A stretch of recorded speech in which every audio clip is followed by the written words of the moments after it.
Hello friends, welcome to our chemistry learning series by Molchem by Angel. ഇന്ന് നമ്മൾ പഠിക്കാൻ പോകുന്നത് +1 chemistry chapter 2 structure of atoms.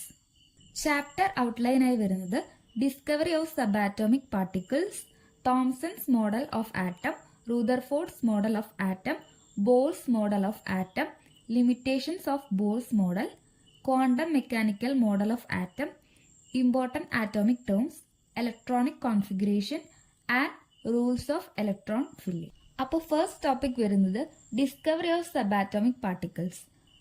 First നമുക്കറിയാം atom എന്നത് indivisible particle ആണെന്നാണ് ഡാൾട്ടന്റെ തിയറി പറഞ്ഞിരുന്നത്. ഡാൾട്ടന്റെ തിയറി വെച്ച് എന്താ പറഞ്ഞത്?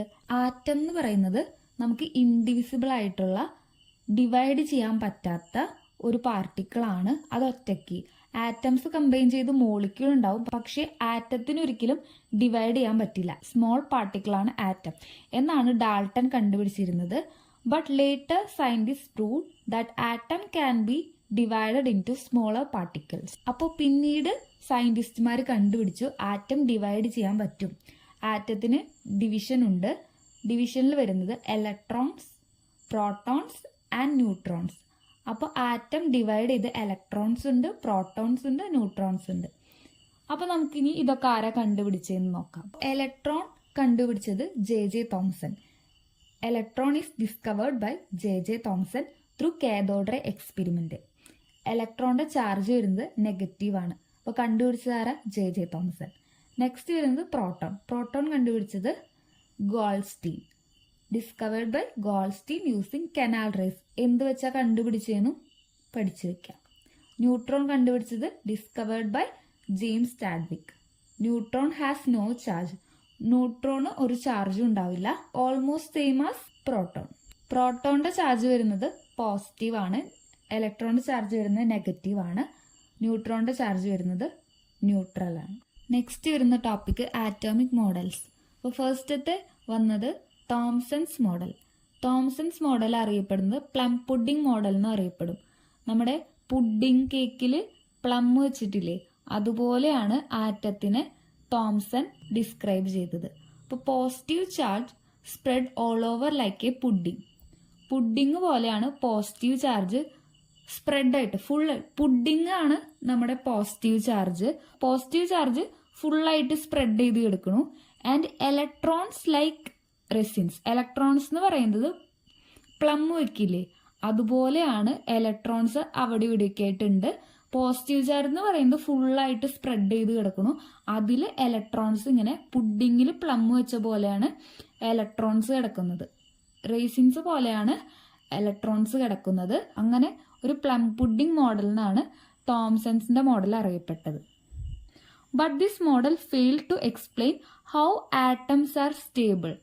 ആള് വെറുതെ ഇലക്ട്രോൺസ് ഇങ്ങനെ ചുറ്റിനും കിടക്കുന്നു, പോസിറ്റീവ് ചാർജ് സ്പ്രെഡായി കിടക്കുന്നു, പക്ഷെ ഇത് എങ്ങനെ സ്റ്റേബിൾ ആവുന്നു എന്നൊന്നും ആൾ എക്സ്പ്ലെയിൻ ചെയ്തില്ല. അപ്പൊ നെക്സ്റ്റ് വന്നതാണ് Rutherford's model. Rutherford gold foil experiment വഴിയാണ് കണ്ടുപിടിച്ചത്. Alpha particle scatter experiment confirmed that atom has dense positive nucleus. Electrons revolve around the nucleus like planets around sun. അപ്പൊ നെക്സ്റ്റ് വന്ന റൂദർഫോർഡ് എന്താ പറഞ്ഞേ? ഗോൾഡ് ഫോയിൽ എക്സ്പെരിമെന്റ് വഴിയാണ് alpha particle scatter ചെയ്തത് വെച്ചിട്ടാണ് ആള് കണ്ടുപിടിച്ചത്. നമ്മുടെ ഇലക്ട്രോൺസ് ന്യൂക്ലിയസിന് ചുറ്റും കിടന്ന് കറങ്ങുക എന്നാണ് റൂദർഫോർഡ് പറഞ്ഞത്. അപ്പൊ അതിൽ ന്യൂക്ലിയസ് എന്ന് പറഞ്ഞത് പോസിറ്റീവ് ചാർജ് ആയിട്ട് നടുക്കിലായിട്ട് ഒരു പോസിറ്റീവ് ചാർജ് പോലെ ന്യൂക്ലിയസ് കിടക്കുന്നുണ്ട്. അപ്പൊ റൂദർഫോർഡ് ആണ് ന്യൂക്ലിയസ് കണ്ടുപിടിച്ചത്. അപ്പോൾ ആദ്യം ജെ തോംസൺ വന്ന് പറഞ്ഞു ആറ്റത്തിൽ ഫുള്ള് പോസിറ്റീവ് ചാർജ് സ്പ്രെഡായി കിടക്കുന്നുണ്ടെന്ന്. പക്ഷെ ഗോൾഡ് ഫോയിൽ എക്സ്പെരിമെന്റ് വഴി റൂദർഫോർഡ് കണ്ടുപിടിച്ച് ആറ്റത്തിൽ ഫുള്ളായിട്ട് പോസിറ്റീവ് ചാർജ് ഇല്ല, അതിന്റെ നടുക്കിലായിട്ട് ഒരു ഭാഗത്താണ്, ഒരു ചെറിയൊരു ഭാഗത്ത് ന്യൂക്ലിയസ്, നടുക്കിലൊരു ഭാഗത്താണ് പോസിറ്റീവ് ചാർജ്. അതിന് പേരിട്ടതാണ് ന്യൂക്ലിയസ് എന്ന്. അപ്പൊ നടുക്കിലായിട്ടാണ് പോസിറ്റീവ് ചാർജ് ഉള്ളത്.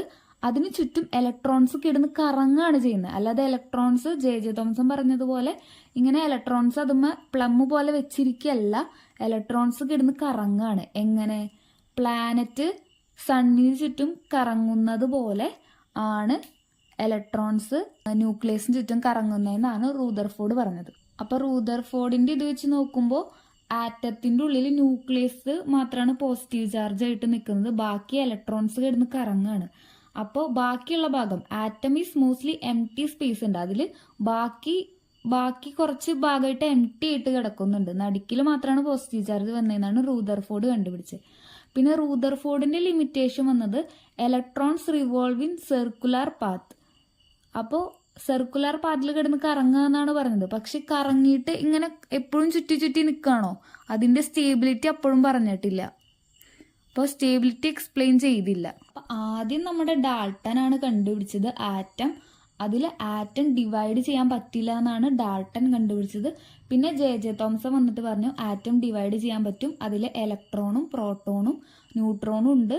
അതിൽ ഇലക്ട്രോൺ എന്ന് പറയുന്നത് നമ്മുടെ പോസിറ്റീവ് ചാർജ് പുഡിങ് പോലെ എടുത്തിട്ട് അതിൽ ഇലക്ട്രോൺസ് ഇങ്ങനെ പ്ലം പോലെ ഫില്ല് ചെയ്ത് വെച്ചേക്കുന്ന പോലെയാണ്, ഒരു എക്സാമ്പിൾ പോലെയാണ് നമ്മുടെ ജെ തോംസൺ പറഞ്ഞത്. പക്ഷെ പിന്നീട് റൂദർഫോർഡ് വന്നിട്ട് പറഞ്ഞു അങ്ങനെയല്ല, അത് സ്റ്റേബിൾ അല്ല, പോസിറ്റീവ് ചാർജ് ഫുള്ള് സ്പ്രെഡായിട്ട് കിടക്കുന്നില്ല, കുറച്ച് ആൽഫ പാർട്ടിക്കിൾസ് സ്കാറ്റർ ചെയ്ത് വിട്ടപ്പോൾ കുറച്ച് ഭാഗം തിരിച്ചു വന്നു, കുറച്ച് ഭാഗം അതിൽ കടന്നുപോയി, അതിനർത്ഥം അതിൽ സ്പേസ് ഉണ്ട്, അതിൽ എംപ്റ്റി സ്പേസ് ആയിട്ട് കുറച്ച് കിടക്കുന്നുണ്ട്. ആ ആൽഫ പാർട്ടിക്കിൾസ് തിരിച്ചു വന്ന ഭാഗത്ത് മാത്രമാണ് പോസിറ്റീവ് ചാർജ് ഉള്ളത്, അത് നടുക്കിലായിട്ടൊരു ന്യൂക്ലിയസ് എന്ന് പേരിട്ട് റൂദർഫോർഡ്. എന്നിട്ട് ഇലക്ട്രോൺസ് അതിന് ചുറ്റും കിടന്ന് കറങ്ങുക എന്നാണ് റൂദർഫോർഡ് പറഞ്ഞത്. പക്ഷെ റൂദർഫോർഡിന് ലിമിറ്റേഷൻ വന്നു, അതിന്റെ സ്റ്റേബിലിറ്റി പറഞ്ഞില്ല. പിന്നെ നെക്സ്റ്റ് വന്നതാണ് Bohr's model. Niels Bohr refined Rutherford's model. റൂദർഫോർഡ്സിന്റെ മോഡലിലും പുതിയ പുതിയ കണ്ടുപിടുത്തങ്ങളായിട്ടാണ് ബോർസ് മോഡൽ വന്നത്. അപ്പോൾ ബോർസ് കുറച്ച് പോസ്റ്റുലേറ്റ്സ് ഉണ്ട്. ബോർസിന്റെ ഒന്നാമത്തെ പോസ്റ്റുലേറ്റ് വരുന്നത് electrons move in a fixed orbit. Electrons ഇങ്ങനെ ഓർബിറ്റുമ്മയാണ് കിടന്ന് കറങ്ങുന്നത് എന്ന് വെച്ചാൽ ഓരോ എനർജി ലെവൽസ് ഉണ്ട്. നമുക്ക് എനർജി ലെവൽസിന് പേരൊക്കെ കൊടുത്തിട്ടുണ്ട്, ഇങ്ങനെ KLMN, അങ്ങനെ കറക്റ്റായിട്ട് എനർജി ലെവൽസിലാണ് കിടന്ന് കറങ്ങുന്നതെന്ന് പറഞ്ഞു. പിന്നെ പറഞ്ഞത് electrons can jump between levels absorbing or emitting energy. താഴെ നിൽക്കുന്ന ഇലക്ട്രോൺസിന് എനർജി അബ്സോർബ് ചെയ്തിട്ട് മുകളിലത്തെ ലെവലിലേക്ക് ചാടാൻ പറ്റും. പിന്നെ അതിന് ഇലക്ട്രോൺസ് കുറച്ച് കഴിയുമ്പോൾ ആ എനർജി അബ്സോർബ് ചെയ്ത എനർജി ഉള്ളിലേക്ക് എടുത്ത എനർജി പുറത്തേക്ക് കളയും, എമിറ്റ് ചെയ്തിട്ട് താഴ്ത്തോട്ടും വരാൻ പറ്റും. അങ്ങനെ ചെയ്യാൻ പറ്റും എന്നാണ് പറഞ്ഞത്. അപ്പോൾ അതിനൊരു ഇക്വേഷനാണ് E=hμ. E എന്ന് പറയുന്നത് എനർജി. അപ്പോൾ ആ എനർജിയുടെ ഇക്വേഷനാണ് പറഞ്ഞത്. എനർജി എമിറ്റ് ചെയ്യാനും അബ്സോർബ് ചെയ്യാനും പറ്റുമെന്ന് പറഞ്ഞില്ലേ, അതിൻ്റെയാണ് E=hμ. H എന്ന് പറയുന്നത് പ്ലാങ്ക്സ് കോൺസ്റ്റന്റ് ആണ്, മ്യൂ എന്ന് പറയുന്നത് ഫ്രീക്വൻസി. പിന്നെ പറഞ്ഞില്ലേ ഓർബിറ്റ് എനർജി ലെവൽസിലാണ് കറങ്ങുന്നതെന്ന്, അതിനെ നമ്മൾ പേരിട്ടതാണ് KLMN. അങ്ങനെ അല്ലെങ്കിൽ N=1 2 3 അങ്ങനെ കറക്റ്റ് ഒരു ഫിക്സഡ് ആയിട്ടുള്ള ഓർബിറ്റ് ഉണ്ടെന്നാണ് പറയുന്നത് ഇലക്ട്രോൺസിന് റിവോൾവ് ചെയ്യാൻ. പക്ഷേ ഈ ബോസിന്റെ മോഡല് വർക്ക് ചെയ്തത് ഹൈഡ്രജൻ ആറ്റം പോലുള്ള സ്മോളർ ആറ്റംസിനാണ്, ബിഗർ ആറ്റംസിന് ഇത് വർക്കായില്ല. അപ്പോൾ ഈ ആറ്റംസിനെ കുറിച്ച് കൂടുതൽ പഠിക്കാനുള്ള തിയറീസ് വന്നത് നെക്സ്റ്റ് ഒരു മെയിൻ ഇമ്പോർട്ടൻറ്റ് തിയറി വന്നതാണ് ക്വാണ്ടം മെക്കാനിക്കൽ മോഡൽ. കാരണം Bohr's model couldn't explain many phenomena. So came the quantum mechanical model by Schrödinger. അപ്പോൾ സ്ക്രോഡിഞ്ചർ ആണ് ക്വാണ്ടം മെക്കാനിക്കൽ മോഡൽ കൊണ്ടുവന്നത്. ബോർസിന് കണ്ടുപിടിക്കാൻ പറ്റാത്ത കാര്യങ്ങൾ സ്ക്രോഡിഞ്ചർ കൊണ്ടുവന്നു. സ്ക്രോഡിഞ്ചർ പറഞ്ഞത് electrons are in orbitals not in a fixed orbits. ഓർബിറ്റ്സിലല്ല ഉള്ളത്, ഓർബിറ്റൽസ് ആണുള്ളത്. KLMN എന്ന് പറഞ്ഞ ഓർബിറ്റൽസ് ആണുള്ളത്, ഓർബിറ്റ്സ് അല്ല. അങ്ങനെയാണ് സ്ക്രോഡിഞ്ചർ പറഞ്ഞത്. പിന്നെ position of electron not exact. ഇലക്ട്രോൺസിന്റെ പൊസിഷൻ എക്സാക്റ്റ് അല്ല, അതിങ്ങനെ റിവോൾവ് ചെയ്തുകൊണ്ടിരിക്കുകയാണ്. പിന്നെ explained by Heisenberg's uncertainty principle. പിന്നെ ഇതിൽ മെയിനായിട്ട് വന്നതാണ് ഹെയ്സൻബർഗ്സിന്റെ അൺസർട്ടനിറ്റി പ്രിൻസിപ്പിൾ. എന്ന് വെച്ചാൽ നമുക്ക് രണ്ട് ക്വാണ്ടിറ്റി, ഇപ്പം നമ്മൾ പൊസിഷനും മൊമെന്റും എടുക്കുകയാണ്. പൊസിഷൻ എന്ന് പറഞ്ഞാൽ കറക്റ്റ് ഇവിടെ നിൽക്കുന്ന ഒരു പൊസിഷൻ, മൊമെന്റ് എന്ന് പറഞ്ഞാൽ അത് മൂവ് ചെയ്തുകൊണ്ടിരിക്കുന്നത്. അപ്പോൾ നമുക്കിപ്പോൾ പൊസിഷൻ കിട്ടിയാൽ മൊമെന്റം കണ്ടുപിടിക്കാൻ പറ്റില്ല, മൊമെന്റം കിട്ടിയാൽ പൊസിഷൻ കണ്ടുപിടിക്കാൻ പറ്റില്ല. അങ്ങനെയാണ് ഹെയ്സൻബർഗ്സിന്റെ അൺസർട്ടനിറ്റി പ്രിൻസിപ്പിൾ പറയുന്നത്. എന്ന് വെച്ചാൽ നമുക്ക് രണ്ട് ക്വാണ്ടിറ്റിയും ഒരുമിച്ച് കണ്ടുപിടിക്കാൻ പറ്റില്ല. ഇപ്പോൾ പൊസിഷൻ കിട്ടിക്കഴിഞ്ഞാൽ മൊമെന്റം കിട്ടില്ല. മൊമെന്റം കിട്ടിക്കഴിഞ്ഞാൽ പൊസിഷൻ കിട്ടില്ല. അങ്ങനെയാണ് പറഞ്ഞത്. ഹീസൻബർഗ്സ് അൺസർട്ടനിറ്റി പ്രിൻസിപ്പിളിന്റെ ഇക്വേഷൻ വരുന്നത് delta X into delta P greater than or equal to h/4π. അതിൽ ഡെൽറ്റ എക്സ് എന്ന് പറയുന്നതാണ് uncertainty in position, delta P എന്ന് പറയുന്നതാണ് uncertainty in momentum. 4 type of quantum numbers ആണ് വരുന്നത്. First one principal quantum number, second one azimuthal quantum number, third one magnetic quantum number, fourth one spin quantum number. Principal quantum number denote ചെയ്യുന്നത് N ആണ്, energy ലെവൽസിനെയാണ് describe ചെയ്യുന്നത്. Azimuthal quantum number denote ചെയ്യുന്നത് L ആണ്, sub ലെവൽസിനെയാണ്, ആറ്റത്തിന്റെ sub ലെവൽസിനെ. എന്ന് വെച്ചാൽ S = 0, അപ്പോൾ P = 1 ആയിരിക്കും, D sub shell വരുന്നത് 2 ആയിരിക്കും, F സബ് ഷെല്ല് വരുന്നത് 3 ആയിരിക്കും.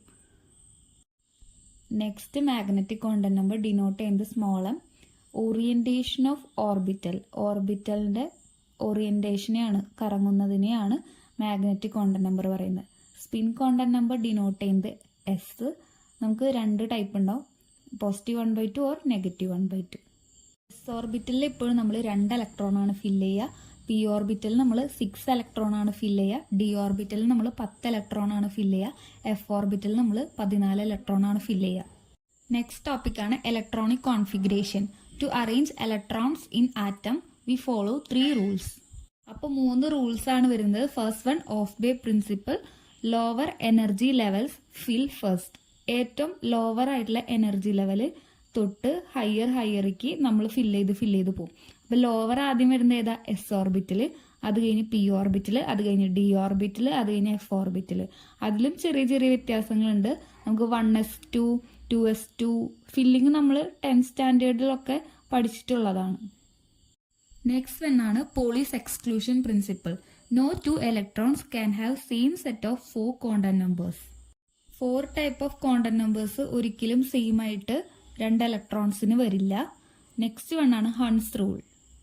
ഹൺസ് റൂൾ പറയുന്നത് single filling with parallel spin first നമ്മൾ ഒരു ബോക്സിൽ സെക്കൻഡ് ബോക്സിലാണ് പിന്നെ ഫില്ല് ചെയ്യുക. ആദ്യം തന്നെ പെയർ ചെയ്യില്ല, ആദ്യം സിംഗിൾ ആയിട്ട് ഫില്ല് ചെയ്ത് പോവും. അത് കഴിഞ്ഞ് സിംഗിൾ ഫില്ല് ചെയ്ത് പോകേണ്ട കോളം കഴിഞ്ഞിട്ടാണ് നമ്മൾ പെയർ ചെയ്യാൻ തുടങ്ങുക ഇലക്ട്രോൺസ് ഫില്ലിങ്. നമുക്ക് ഓർഡർ അറിയുന്നതാണ് 1s, 2s, 2p, 3s, 3p, 4s, 3d അങ്ങനെയാണ് ഓർഡർ വരുന്നത്. 3p കഴിഞ്ഞാൽ 3dക്ക് പകരം 4s നമ്മൾ ആദ്യം ഫില്ല് ചെയ്യും. എക്സാമ്പിൾ നോക്കുകയാണെങ്കിൽ ഓക്സിജൻ എടുക്കുക. ഓക്സിജന്റെ ആറ്റോമിക് നമ്പർ വരുന്നത് 8 ആണ്. 8 ഇലക്ട്രോൺസ് ആണ് ഉള്ളത്. എങ്ങനെ ഫില്ല് ചെയ്യുക?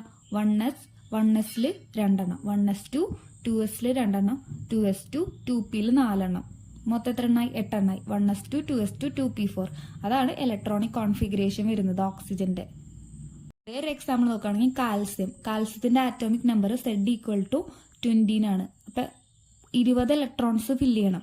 അപ്പൊ എങ്ങനെ തുടങ്ങാം? 1s2, 2s2, 2p ൽ എത്ര എണ്ണം വരെ ഫില്ല് ചെയ്യാം? 6 എണ്ണം വരെ. 2p6, 3s2, 3p6, 4s2. അപ്പൊ 20 എണ്ണായി.